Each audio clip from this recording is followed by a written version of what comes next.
So good evening, everyone. I'm Rachel Tanucci from the Bloomfield Public Library, and we're so happy to have with us Professor Matt Warshauer from Central Connecticut State University. He's a professor of history, and he is fascinated by what he calls the American paradox, the ever-challenging conundrum between the nation's founding document and the difficulties of pursuing essential ideas of freedom. He spent the last 30 years exploring the great American experiment in self-government. The author of 5 books and countless articles and reviews, Dr. Warshauer has written extensively on Andrew Jackson, slavery and the Civil War, and most recently 9/11 and how the most important and devastating event of the 21st century has impacted the world in which we live. With a unique ability to draw in his audience, Dr. Warshauer guides listeners through the complexities of American political and constitutional history so that we can all think more clearly and gain a better understanding of our role as citizens. I do want to say, Dr. Warshauer, that we have also purchased your latest book. We will have it available in the library. So if you want to remind us of that title, let us all know what that is. It is called Creating and Failing the 9/11 Generation, the Real Story of September 11th. Thank you so much. I'll make sure to get that out in the email to everyone. All right, we ready to roll, Rachel? Yes, welcome.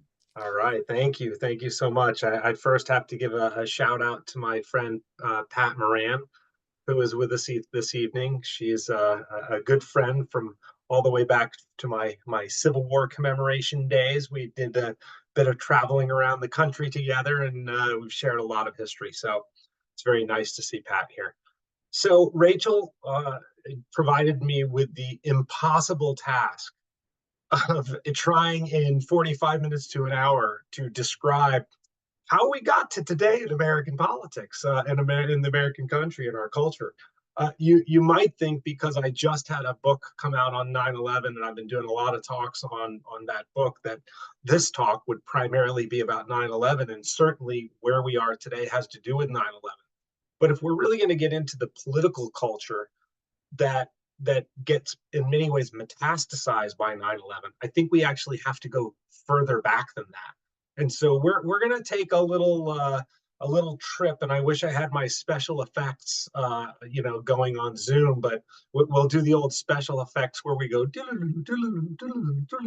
and we go back in time. So let me share my screen with all of you, and we are going to go right here, and I'm going to start the slideshow.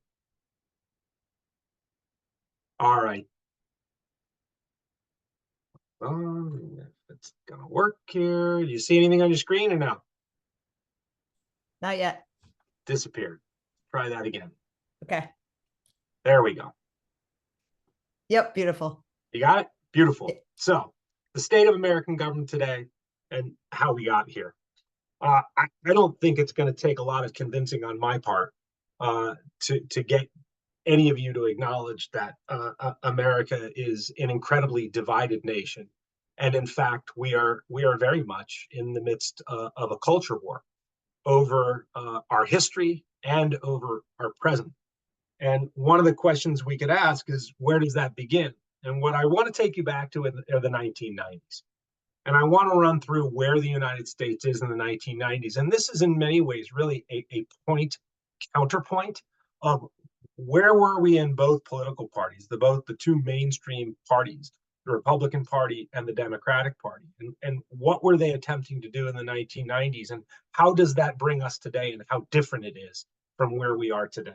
And as I was running through a lot of this today, I mean, obviously I teach on this stuff, but whenever I look at it closely, it never seems to strike me that this period in American history is so tremendously significant. We, of course, one of the biggest things of the 1990s, 1989 through 1991 or so, it's the end of the Cold War. Ronald Reagan was president during the 1980s. And by the time we get to the end of the 80s and the early 90s, the Soviet Union has collapsed within. They have basically gone broke. And the significance, and so here you have Ronald Reagan with Gorbachev, you have the taking down of the Berlin Wall. I know that since most of this group listening to this tend to be retirees, you remember this history extremely well. And this is, the end of the Cold War really sort of rounded out the end of the 20th century, with the Cold War beginning immediately. I mean, really before the end of World War II. But that conflict with the Soviet Union really captivates most of the world for the 20th century. It is the primary foreign policy issue that drives world and international affairs. And so when the Cold War ends, it leaves the United States in a remarkable and very, very unique place, where we are not facing a global foe any longer. Are there nations with whom we don't necessarily get along? Yes, of course.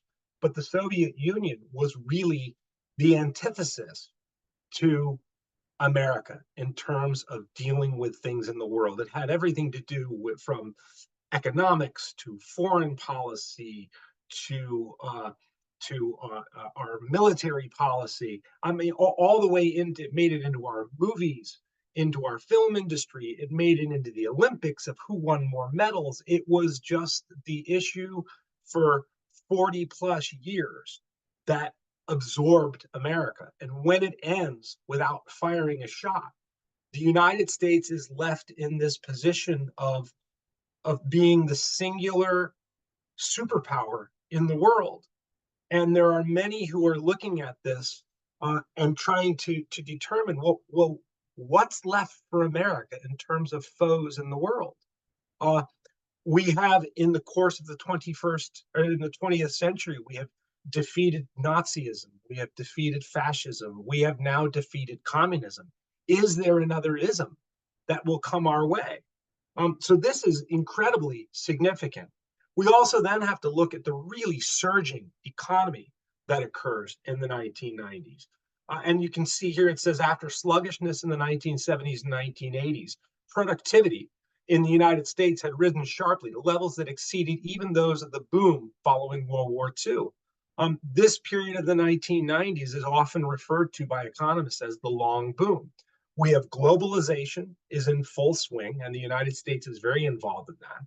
We have the biggest booming stock market up to this point in American history in the 1990s. We got 4% economic growth throughout much of the decade, which is combined with incredibly low inflation, which really allows Americans to have more spending money than they've had in a long time. And that disposable income further boosts the overall economy. We've also got incredible technological innovation at this time. This is the beginning of the dot-com era. This is the beginning of the internet and the proliferation of the internet.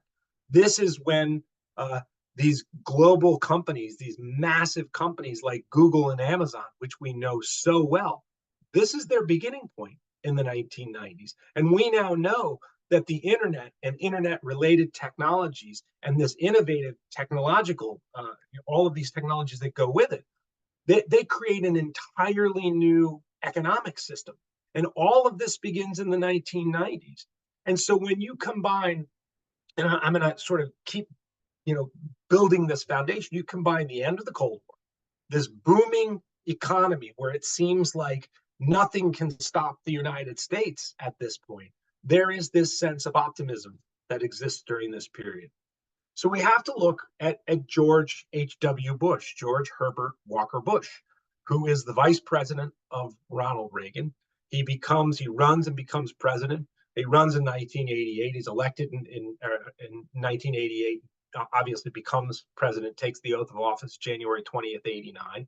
And what are some of his priorities? And as I go through these, I want you to think about, obviously George H.W. Bush, I think we all know, is a Republican president. He's a Republican after Ronald Reagan. Look at some of the key issues that he raises and represents. And this is this is a slice of things. This obviously isn't everything that he does in 4 years, but I chose some for both he and we're going to talk about Bill Clinton that really, I think, represent some of the ideas of the 1990s. So one, he meets with representatives from 17 countries to discuss global warming. Now, again, if we're going to be talking about how do we get from there to here and where the Republican Party is today, and we'll talk about where the Democratic Party is today as well, but global warming and the focus on global warming certainly would not be a highlight in the Republican list today, right? So the fact that George H.W. Bush is engaging this issue in his term is significant. He also advocates a semi-automatic rifle ban, new taxes to solve the deficit problem. He brokers in the American with Disabilities Act. He signs a new Clean Air Act. He passes the Immigration Act of 1990, which settles issues of immigration and allows a variety of illegal immigrants to become citizens. If you remember the Reagan era, Reagan had done the same thing with immigration and allowed a leniency period for people who had entered illegally. Bush, Mexican President Carlos Salinas de Gortari, and Canadian Prime Minister Brian Mulroney agreed to negotiate what ultimately becomes NAFTA, the North American Free Trade Agreement. Most political commentators today look at Bill Clinton as the originator of NAFTA. He was not. It happens during his administration, but the talks begin as a result of globalization and begin within George H.W. Bush's administration. One of the other major things that Bush deals with is the beginning of the Bosnia-Serbian War in what was former Yugoslavia, which breaks away from the Soviet Union. So these are just a few of the things that are going on in George H.W.'s presidency, many of which, if we superimpose those into today's politics, very few of these would be on the Republican list. So one of the things we're certainly going to be looking at are the ways in which the Republican Party changes over the last 30 years becomes incredibly important for us. Of course, what Bush is probably most well known for during the 1990s is the Gulf War or the Persian Gulf War. It's often referred to as well as Gulf War One. Of course, we weren't calling it Gulf War One in 1990-91 any more than we were calling the Great War in the 1920s World War One, right? We don't know that a World War II is coming, and that, right? So the Persian Gulf War is incredibly important in terms of George H.W. Bush's history. This begins when Saddam Hussein, the president of Iraq, invades his neighboring country, Kuwait. You can see here a map of the Persian Gulf War. You can see in the upper right corner the Iraq's proximity to Kuwait, the way that many of the Middle Eastern countries had been organized in the aftermath of World War I, and to some extent World War II, were very much map lines that were created primarily by European powers, more Britain and France, more so Britain and France than anyone else. Saddam Hussein had a variety of complaints against Kuwait as to why he went about invading that country. It had everything to do with much older claims that Kuwait had actually once been a part of Iraqi territory and he was taking that territory back, to complaints that Kuwait was engaged in illegal drilling in Iraq, in Iraqi oil fields, that they were actually slant drilling underneath the Iraqi-Kuwaiti border and siphoning Iraqi oil off into Kuwaiti oil tanks and refineries. That, in fact, was true. But when Saddam Hussein ultimately invades Kuwait, George H.W. Bush responds. Now, one of our greatest allies since the end of World War II is Saudi Arabia. We have had for a long time a very unique and important relationship with Saudi Arabia. Saudi Arabia shares a very, very long desert border with Iraq, which you can see there in the main map. And George H.W. Bush works with a very, very large coalition of our NATO partners and of a variety of different Middle Eastern countries to push Iraqi forces out of Kuwait. And Saddam Hussein, I don't really think believes that that the United States will go as far as they do in sending some 400,000 American troops over to the Middle East to forcibly remove Saddam Hussein from Kuwait. But the United States does under George H.W. Bush. And you'll see that I have here on the left side the bullet points that I have the Persian Gulf War, but I also have NATO listed there. That's incredibly important as well, because George H.W. Bush goes before NATO and delivers a speech in which he says that the importance of NATO, the North Atlantic Treaty Organization, which is created in the aftermath of World War II in order to push back against Russian or Soviet Union aggression in Eastern Europe. It is, basically Article 5 of NATO says an armed attack against one member of NATO is an armed attack against every member of NATO. So it's a way for participating NATO countries to warn Russia off that if you invade us the way that Stalin did in the immediate end of World War II, where he invades Romania and Poland and a number of other countries, that if he attempts to do that again, many, many countries will respond. So in a way, NATO had been created and the UN had been created to deal with a variety of world issues. And it had really been sidelined in a lot of ways by the Cold War. When the Cold War is over, Bush is able to go before NATO and especially go before the UN as well. And he delivers an important speech before the UN in which he says, the United Nations has never been able to act in the way that it was supposed to act because the Cold War begins so quickly. And now we have an opportunity to do something. Here we have a clear example of one nation's aggression towards another peaceful nation. And they've acted aggressively, and the country that's been invaded has done no wrong. Now is the time for the United Nations and for NATO and other participating countries to come together and act in concert for what is best in the world. And so the importance of what Bush does in 1990 in terms of displaying a unified response by many neighbor countries in the world and many participating countries in the world to all work in the same direction is incredibly important for us to understand in the 1990s, because that certainly isn't where the world is now. There are multiple points in the world where there is a great deal of conflict. And we know about these places. We know that Russia has invaded Ukraine. We know that the problem in Gaza between Hamas and Israel. We know about the tensions in the South China Sea between China, Vietnam, the United States, the Philippines. So again, this is the point of all of this is point counterpoint. What were things like in the 1990s versus where they are today? We have to then move on to William Jefferson Clinton, Bill Clinton. George H.W. Bush is a one-term president, a one-term Republican president. Bill Clinton becomes president, one of the youngest presidents really in American history, becomes president in 1992. He serves 2 terms as president of the United States. And what are some of the things that Bill Clinton does that we can go through quickly? And obviously, this is a smattering of ideas, not everything that Bill Clinton does in 8 years. Well, one of the things he does is he removed restrictions on medical research.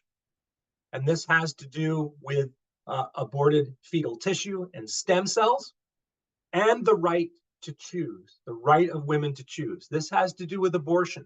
This should come as no mystery that there's a hot button issue today between the Republican Party and the Democratic Party. We have just seen in recent years the Dobbs decision come down, which removes Roe v. Wade, which is incredibly important.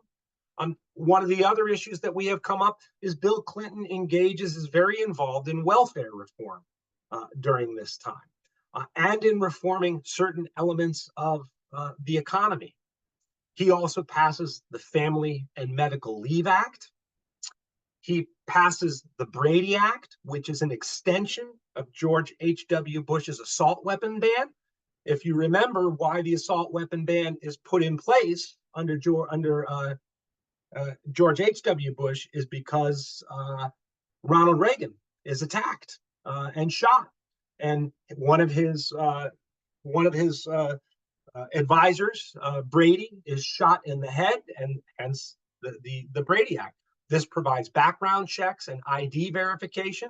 It later added an assault weapons ban. And again, these are all things that are in our orbit today. Clinton also signs with a largely Republican legislature a balanced budget agreement, so that the Congress will balance the United States budget. The importance of not spending more money than we're taking in. We also have to remember that Bill Clinton is the first president in decades and decades and decades who actually starts balancing the budget and, in fact, has surpluses to the extent that he is attempting to pay off portions of the debt, of the national debt. The national debt now is somewhere in the neighborhood of $35 trillion. And Clinton is, during this time period in the 1990s, partially because of this booming economy, is able to start paying off towards that debt. It's a brief period of time that he does it, but he does it nonetheless. We are also dealing with NATO expansion in Eastern Europe. When the Soviet Union collapses and a lot of the Soviet satellite states in Eastern Europe break away, we can include Poland in this. We can include a number of countries that ultimately join NATO. One of the rationales that Vladimir Putin has used for why he has invaded Ukraine is because of the expansion, the continuing expansion of NATO, that Russia sees that as a threat to their sovereignty and their future. So again, these are little snapshots, which we're going to put them all together. Okay. What else do we need to know about Bill Clinton? This is actually incredibly important, and it often surprises people when they hear it. Bill Clinton is the first Democratic president to be reelected since FDR. It shouldn't say elected, it should say reelected. He's the first Democratic president to be reelected to a second term since Franklin Delano Roosevelt. So we're going all the way back to the 1930s and 1940s to recognize this point. I think a lot of times people don't necessarily think of that. So the Democrats in the 1990s are, first of all, they are able to end George H.W. Bush's term and not allow him to have a second term. And then they are successful in winning a second term for Bill Clinton. This is not a small matter when you're thinking about larger electoral politics and the control of the executive branch. This is very important. Clinton is also the most popular Democratic speech maker since JFK. Another significant fact. He's also the biggest Democratic fundraiser in decades of Democratic Party experience. All three of these things combined, along with enacting a variety of policies such as the balanced budget, such as curbing elements of the welfare state, all of these push the Democratic Party with some significant momentum in the 1990s. And it causes a reaction within this period. And what this reaction largely is the rise of a new Republican right. And the main person we can think about is Newt Gingrich. And this is what some historians refer to as the Gingrich movement. If you remember the contract with America, he and other Republicans put forward a very formal contract with America that lists a variety of promises that they are going to make to the American people. And you can see here it says, the contract with America was introduced 6 weeks before the 1994 congressional election, the first midterm election of President Bill Clinton's administration, and was signed by all but 2 of the Republican members of the House and all of the party's non-incumbent Republican congressional candidates. Its provisions represented the view of many conservative Republicans on the issues of reducing the size of government, cutting taxes, and both tort reform and welfare reform. So tort reform is dealing with lawsuits against people and organizations. And so there's a variety of things that the Gingrich Republicans, these conservative group of Republicans, want to do within the American government. And this is a big component of the contract with America. Well, these have to do really with policy issues. Some of these policy issues, as I said, are things that Bill Clinton is already working on. He's already focusing on the size of government. He's already focusing on welfare reform. What's really different about this new Republican right, this new movement, is understanding not so much policy as much as the strategy. How Newt Gingrich and his Republican followers are going to go about changing the way that business is done in Washington, D.C. And this becomes really critical. And I think as we go through the next couple of slides, you're really going to get some insight into the nature of American politics today and where that really begins. And so if you're interested in this idea, here is the source that you want to look at. This is from the Atlantic magazine, November 2018. And the title of the article is "The Man Who Broke Politics." It is readily available online. So if you want to pull it up, you should do that and read it. It's a very, very fascinating article. Whenever anybody asks me about how the contemporary Republican Party today developed, this is the article that I turn them towards. And the subtitle is called "Newt Gingrich Turned Partisan Battles into Bloodsport, Wrecked Congress, and Paved the Way for Trump's Rise. Now he's reveling in his achievements." And this is based, it's not just about Newt Gingrich, it's an extensive interview with Gingrich and with Gingrich's ideas and what he was attempting to do in the Congress. And sort of in a nutshell, Gingrich felt that the Republican Party had become too amenable, basically, that they had been compromising too much, and that in compromising, they had been giving away some of their potential power, and that this was the reason that George H.W. Bush didn't win a second term. This is the reason that Democrats had been able to knock George H.W. Bush out of the running and really take firm control of the government. And so Gingrich wanted to do something to combat this phenomenon. And his basic idea was that Republicans are playing too nice. And so here is one of the quotes.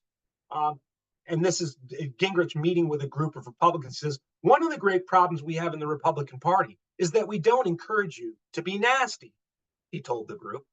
"We encourage you to be neat, obedient, and loyal, and faithful, and all those Boy Scout words, which would be great around the campfire, but they are lousy in politics." And Gingrich focuses on, as you can see here, raise hell, stop being so nice, realize that politics was above all a cutthroat war for power. Norm Ornstein, a political scientist who knew Gingrich at this time period when he's formalizing the ideas, Ornstein says that the goal was to build toward a national election where people were so disgusted by Washington and the way it was operating that they would throw the ins out and bring the outs in. So Gingrich's specific goal is to destabilize the Washington establishment. He wants to break it up. He feels like it's been too chummy. One great example of this is during Ronald Reagan's 8 years, he would fairly regularly get together for drinks with Democratic Speaker of the House, Tip O'Neill, and they would work many agreements out behind closed doors, and they would work on ways that they could compromise together. And Gingrich came away from that experience saying that both sides are getting too much credit for things that are happening, and that this nice nature of American politics is a mistake, and that things need to get much, much tougher than they are, and that the Republican Party must stand out. And the best way for it to stand out is to turn politics into blood sport. So Gingrich hustled to keep his cause and himself in the press. You've got to get plenty of press time, was Gingrich's viewpoint. Make the news. If the news isn't being made, go out and make the news yourself. And he says, if you're not in the Washington Post every day, you might as well not exist, he told one reporter. His secret to capturing headlines was simple, he explained to supporters. The number one fact about the news media is they love fights. When you give them confrontations, you get attention. When you get attention, you can educate. Right? So it's not that Gingrich doesn't have some policy things that he's focusing on here, but his point is that if you don't rattle the cage and create lots of noise and lots of controversy, no one is going to pay attention to you. Therefore, they're not going to pay attention to your policies. And surely, we can look at the news media, the major news media on both sides of the aisle, whether you want to choose CNN and MSNBC or whether you want to choose Fox and Newsmax. And we know that both of those or all of those organizations 20 years later have fully embraced this concept of news reporting. And that is they're always looking for more blood in the water. They're always looking for that shocking element of the news, and they're searching for fights. So this is from Thomas Mann. He's a scholar who studies Congress. He says most members, when Gingrich first comes in, Mann says most members still believed in the idea that the founders had in mind, meaning they believed in genuine deliberation and compromise, and they had institutional loyalty, meaning that the institutions that undergirded the functioning of democracy, those institutions were more important than any individual party or any individual policy. That as long as we had that institution, which was based on the idea of compromise and deliberating within the halls of Congress, of discussing things and coming to points that neither side always got what they wanted, but that they were both attempting to do what they thought was best for the American people as a whole.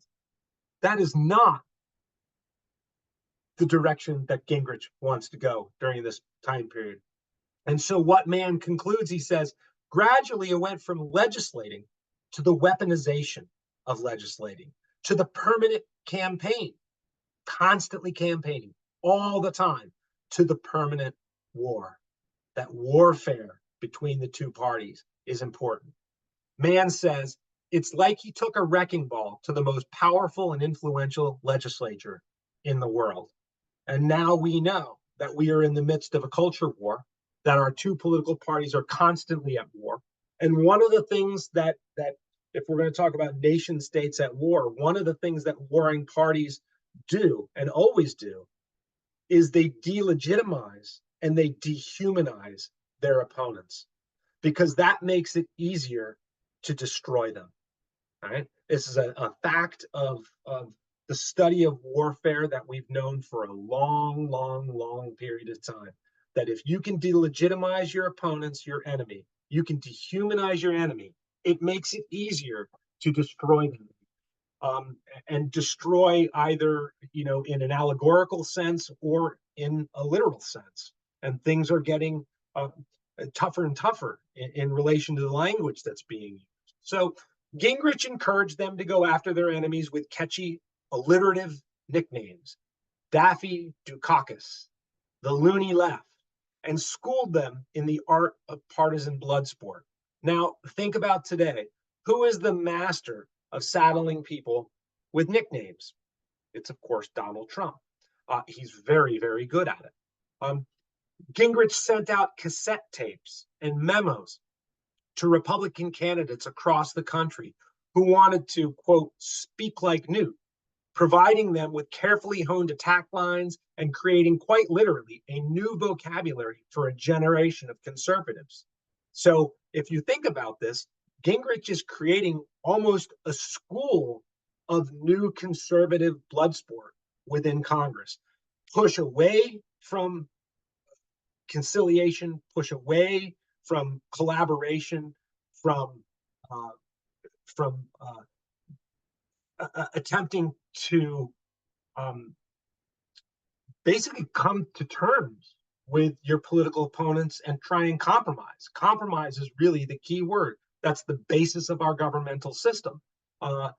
And so one memo that Gingrich sent out was titled Language, a Key Mechanism of Control. And it included a list of recommended words to use in describing Democrats.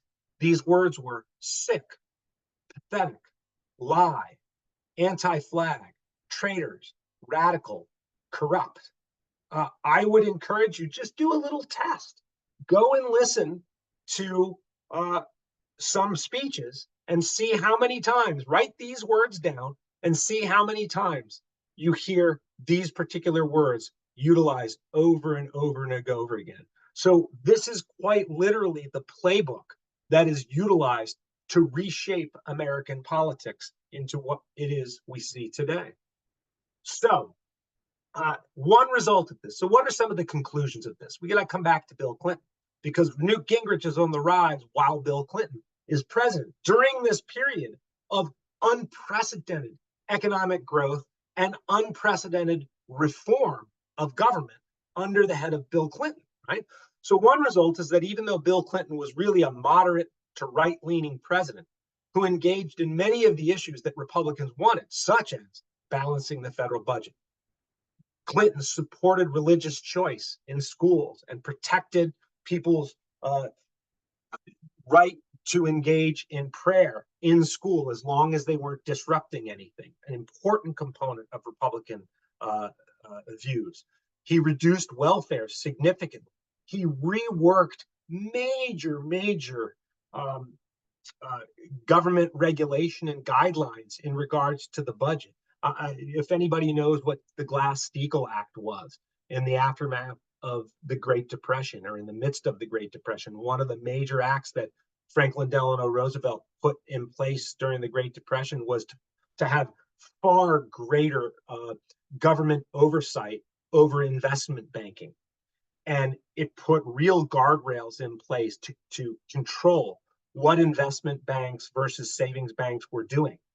The Glass-Steagall Act stayed in place from the 1930s all the way into the 1990s and was removed by Bill Clinton and a Republican legislature, right?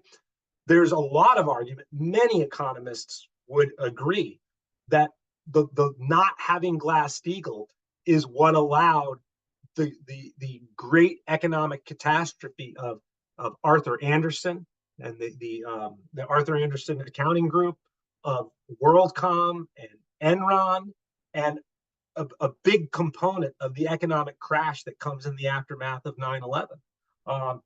One of our own senators, former Senator Chris Dodd, in the aftermath of the financial collapse after 2008, the Dodd-Frank bill puts new legislation in place to try and put guardrails up again in regard to banking reform, right? So what all of this means, I understand I'm going over a lot, but what all of this means is that when you look at Bill Clinton, today, years after Clinton is out of office, a lot of historians look back at Clinton and they go, he wasn't really a left-leaning Democrat. He was much more a moderate to right-leaning in terms of economic Democrat. He did a lot of things that Republicans wanted, yet it still wasn't enough. It still wasn't enough for the Gingrich. If you're going to engage in blood sport, you've got to attack the president at every turn. And I don't know if you remember the major investigation of the Ken Starr special, the special investigator Ken Starr, and going after Bill Clinton. That didn't start with Monica Lewinsky. Monica Lewinsky was a fluke. That had to do with real estate transactions in Arkansas, which was known as Whitewater. In all of the investigations, years of investigation, they never found anything that created a legal problem for Bill Clinton. Lots of investigations, lots of hearing, lots of smoke, but no fire. It was really almost accidental that Ken Starr found out about Bill Clinton and Monica Lewinsky. I think we all know what happened there, that Bill Clinton had a sexual encounter with Monica Lewinsky, and Ken Starr got a hold of it. Bill Clinton's great problem here was not that he engaged in adultery. It was that he lied under oath in front of a grand jury. When they asked him about having a sexual encounter with Monica Lewinsky, he lied under oath. So it was perjury that got him in the most trouble. But in this scandal, and ultimately to sort of close out, the biggest problem that Bill Clinton has is he engages in a plea deal, and he forfeits his Arkansas law license ultimately. He also gets impeached, but he's found not guilty. But if you are in this new Gingrich era of attack dog politics of the 1990s, the Monica Lewinsky scandal is a gift, an absolute gift. And so what does Gingrich say? He says of the Lewinsky scandal, he says it's the most systematic, deliberate obstruction of justice cover-up, an effort to avoid the truth we have ever seen in American history. Well, that's certainly hyperbole. He lied about sex. I think there's a lot of men and perhaps women who do. It is certainly not the biggest obstruction of justice cover-up in American history. So there's plenty of hyperbole that exists here. That's something that we hear a lot of today in American politics today as well. Lots of hyperbole, trying to blow everything up into the biggest possible scandal that exists. So Gingrich declared of the Monica Lewinsky scandal, he pledged that he would keep banging the drum until Clinton was impeached. I will never again, as long as I am speaker, make a speech without commenting on this topic. So this becomes chum to the feeding frenzy that is the politics of the 1990s.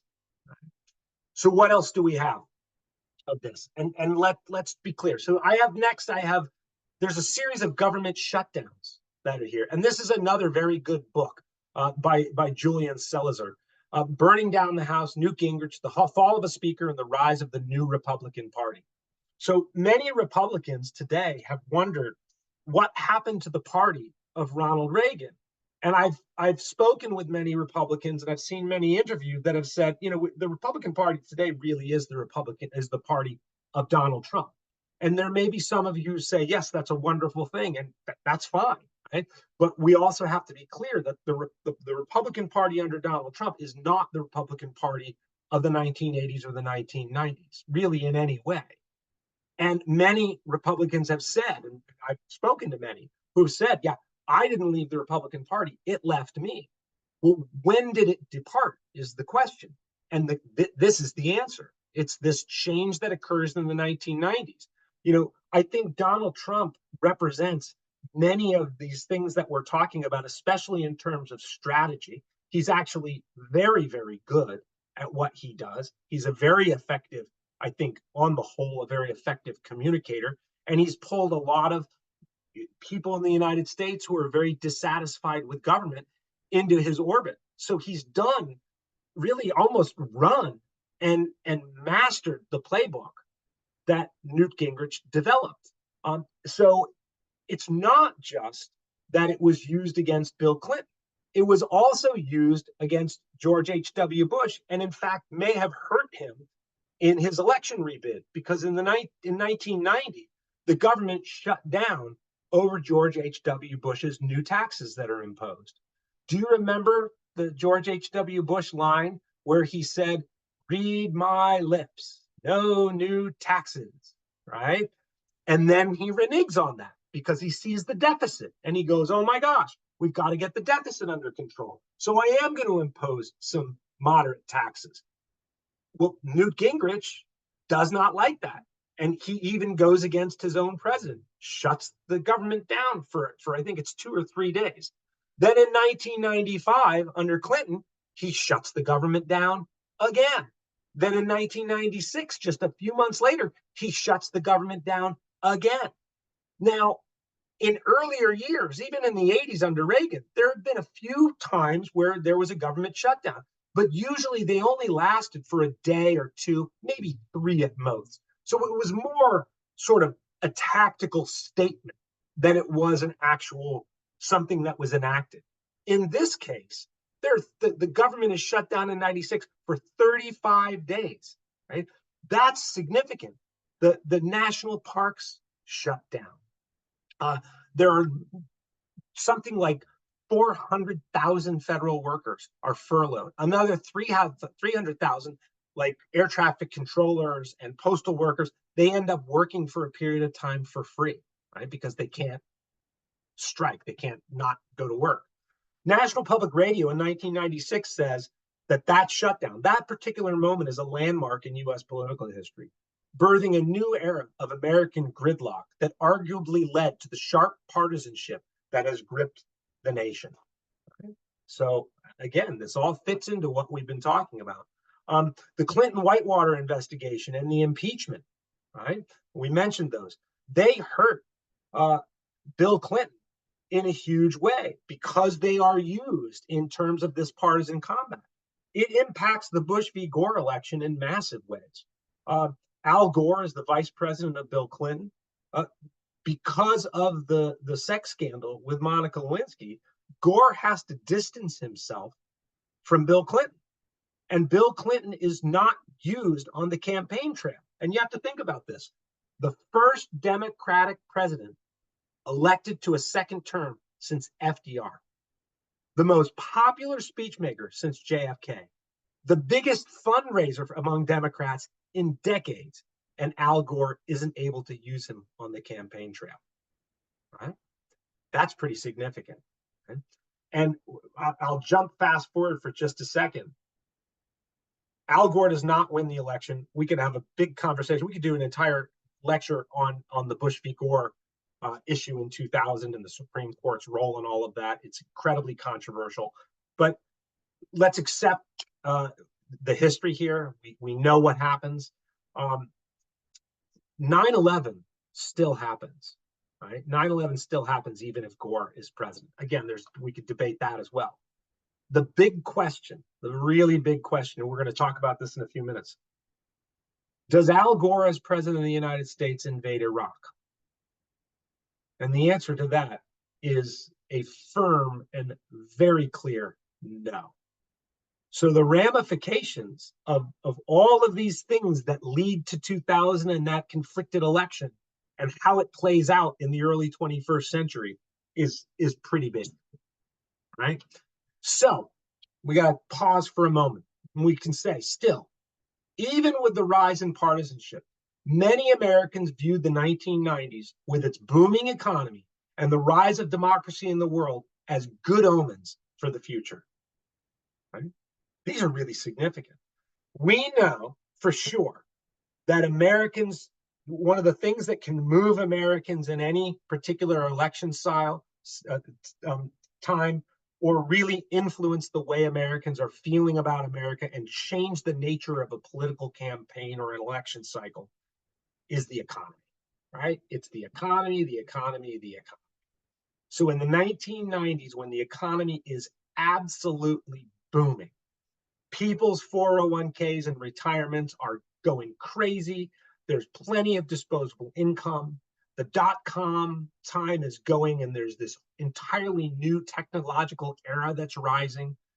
Inflation is low. Americans have disposable income. When we look at all of that, it seems like things are good. The Soviet Union has collapsed in on itself without a nuclear war. People are feeling pretty good about that. We do go to war to oust Saddam Hussein from Kuwait, but how quickly does that mission succeed? We're able to blow over Saddam Hussein with seeming ease. And so Americans, in that respect, economically and militarily, and in terms of extending our sphere of influence in the world, we feel pretty darn invincible going into 1999 and into 2000. And the new millennium is coming, the start of a new century. And Americans are remarkably optimistic, even though we're concerned about Y2K, right? It seems like the future is just ours to be written. So what then so dramatically changed the mood of America, almost as if it were overnight? And there's only one answer to that, and that is this. That's what changes America so incredibly quickly. And that's a lot of what my book, Creating and Failing the 9/11 Generation, is about, is that the United States and the generation that has grown up in the aftermath of it, I often use the phrase that they have been raised in the shadow of towers that no longer exist. And if we're going to talk about point counterpoint, which is what I began with, and you look at the sort of the just the mood and the positivity, even though there's this new development occurring in politics in the 1990s, because it's still so new, we don't know that it's going to be a long-term, decade-long issue. It could be tied to just a single particular politician, for example, Gingrich, right? We are hoping that things will normalize. They'll come back together. In the immediate aftermath of 9/11, and I'm sure everybody here knows exactly where they were, there is a tremendous sense of patriotism that follows. I don't know about you, but I remember the sea of American flags that spread across the United States from coast to coast, and the genuine feeling of togetherness. The fact that the night of September 11th, when people are able to come back to Washington, D.C., the members of Congress go outside the congressional building and they stand on the steps together, unified, not as Democrats or Republicans, but as Americans, and they sing the national anthem. There is a tremendous outpouring of love, of patriotism, of sincerity towards the United States from other nations around the world. And there is, even former foes, Russia, China, Iran, all of those countries who have been our foes for so many years, they show an outpouring of solidarity and willingness to work with the United States to find out what happened to stop it from happening again. But what really becomes key here are the decisions that the United States makes in the aftermath of 9/11 that really turns the direction for the 21st century. And so what many commentators say for 9/11 is there's an America before and an America after 9/11. Those who remember the America before can see two different Americas. Those who only remember the America after 9/11, for example, Gen Z, or what I argue is the 9/11 generation, they've never known that particularly optimistic, buoyant America. What they've primarily known is a chaotic America. Many of the youth of America have really never witnessed functional government in their lifetime. They don't feel that government is up to the task of governing. They don't think that government can do much about the economy. They don't think that government can do much about issues of climate. They don't think that government can do anything about public shootings and school shootings. When I ask my college students, how many of you have faith and believe that government is functioning? None of my students raise their hands, right? There's a long period in American history where we could write and talk about disagreements about policy between the two mainstream political parties and times of dysfunction in government. There's always been times of dysfunction.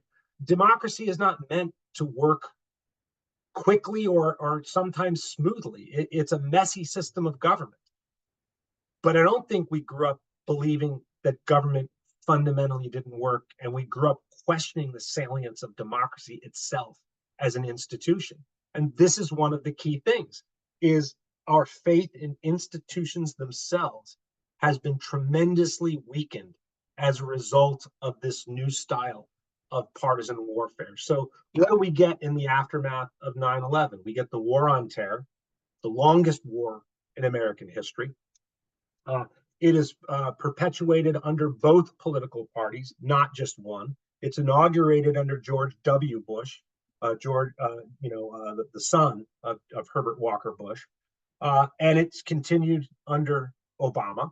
And there's to blame in how it was prosecuted under both administrations, but certainly it's begun under Bush. And the war on terror does not work out the way that we hoped. We get out of Iraq, but Iraq is still very, very problematic in the Middle East. We end up withdrawing from Afghanistan in what can only be described as almost an exact parallel to the withdrawal from Vietnam, which means that it's another loss in terms of the larger history of warfare in America. We've got the Patriot Act, which impacts the United States in many, many ways. There's plenty of law-abiding Americans that say, oh, the Patriot Act doesn't bother me because I'm not doing anything wrong. But it further erodes among some Americans their faith in government in terms of its reach and its extent. If you especially look at some aspects of the far right today, those who have a tendency to be sort of more anarchistic in their outlook, and they want to be left alone by government, and they're worried about the scope and extent of government. They're worried about the Justice Department and the weaponization of the Justice Department, something that we hear a lot about these days. For many of them, this is the beginning of that they're worried about how increased, that the police start utilizing armored vehicles and leftover or surplus military gear, and that our local police departments are looking more and more like the military. That's a very big concern among some Americans. And then you've got a neoconservative agenda under George W. Bush, and the fact that they want to make 9/11 about Iraq, not just Afghanistan, where Osama bin Laden was located. They want to make Iraq a component of the war on terror too, when Saddam Hussein had absolutely nothing to do with 9/11. But the event, the terrorist attacks, are utilized as a way to extend American power into the Middle East, with the belief that we're going to be successful and it's going to be an easy success. Look at how easy overthrowing Saddam Hussein and pushing him out of Kuwait was in 1991. Well, it's going to be that easy again. And it turns out not to be that easy. And what happens in the Middle East as a result of this, we are seeing played out every single day, not just in the United States in terms of immigration and a big influx in Muslims to our country, but a big influx of immigration and Muslim to the European Union and the Mediterranean regions. And now we're seeing a lot of reactions to that immigration throughout the world, which is, it's the ripple in the pond. It continues to have an impact. All of this is related to 9/11. We could discuss Guantanamo Bay and how that impacts issues of constitutionalism. It was only this summer that Khalid Sheikh Mohammed, the architect of the 9/11 attacks, finally took a plea deal and pled guilty to the 9/11 attacks. 23 years after the attacks, we are still dealing with that. And the legacy of Guantanamo Bay and the constitutionalism that Abu Ghraib prison in Iraq and the scandal that occurs with that. These things cause a lot of our allies and other countries around the world to look at the United States and wonder, what is the U.S. doing? Is this the country that says that the rule of law matters most? Right? So these are big problems. One of the big things that is pushed in the immediate aftermath of 9/11 and throughout George W. Bush's administration is the idea of good versus evil. And we hear a lot of that in today's politics as well, of othering of immigrants, of good versus evil, othering of political opponents, of good versus evil. So there's sort of not a lot of room for recognizing that differences in policy don't dehumanize an opponent. There's big problems in that regards today. And then we've got a lot of the world questioning whether or not America is a force for good in the world because of this this aftermath. Now, I'll sort of finish out and then happy to chat with people and answer any questions. We're seeing a very big shift occur in terms of foreign policy right now, just over the last couple of years. That really begins with the Russian invasion of Ukraine and China now flexing its muscle in the South China Sea. That influences some of the things that I've talked about this evening. But I mean, really, my goal tonight was to sort of grab you and pull you back in time and look at the 1990s as really setting the stage for where we are in the 20 teens and 2020s. That it really, when you look at it and I hope the way that I've outlined it, you see a lot of crossover between what began more than well over 2 decades ago and what we're seeing today. So where would you like to go? What do you want to talk about? All right. Thank you so much.